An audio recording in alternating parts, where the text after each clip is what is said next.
อาจารย์พี่ๆนะคะทุกคน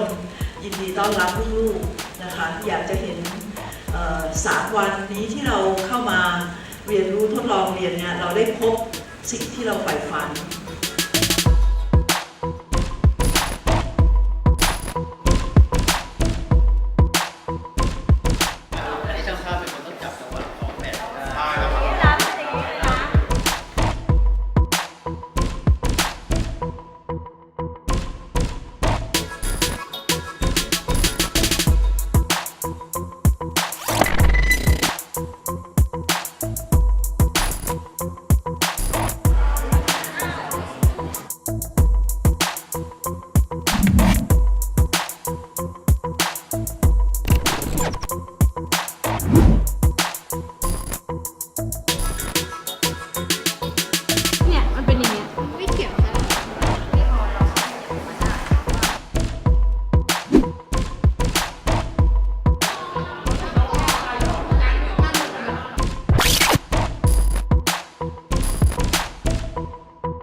อย่าลืมดูคลิปอื่นนะคะ